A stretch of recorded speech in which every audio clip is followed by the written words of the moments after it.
Rumah Sakit Umum Daerah Abdurrahim Situbondo menerima dana bagi hasil cukai hasil tembakau tahun 2025.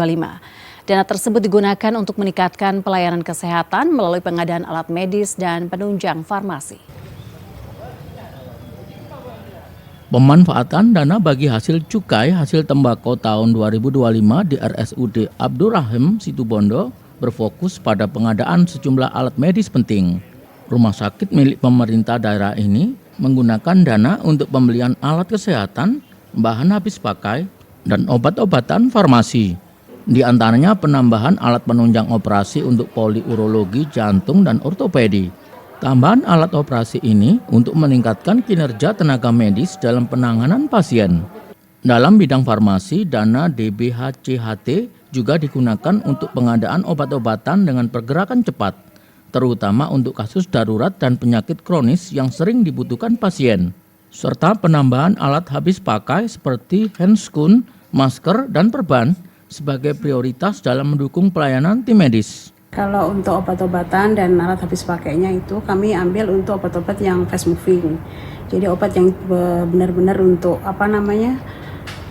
untuk pergerakannya itu cepat. Jadi untuk macam-macam sih. Terutama untuk obat-obat yang darurat, golongan darurat, kemudian untuk obat-obat kronis, untuk pasien kronis, jadi bermacam-macam obat kronis. Kemudian kalau alat habis pakainya ya untuk kebutuhan habis pakai seperti handscoon, masker, dan yang fast moving lainnya. Total anggaran DBHCHT kurang lebihnya 4,3 M.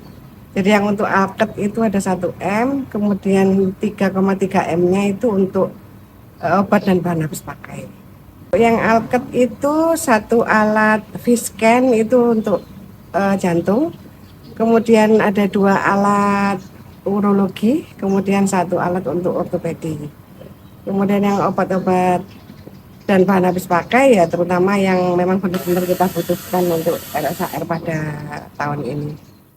Melalui peningkatan fasilitas dan layanan kesehatan, RSUD Abdurrahim Situbondo menargetkan peningkatan kepuasan pasien dan efisiensi layanan. Kedepannya, rumah sakit ini berkomitmen terus berinovasi dan menjaga kualitas pelayanan bagi masyarakat Situbondo. Rendra Farandika, Kompas TV Situbondo, Jawa Timur.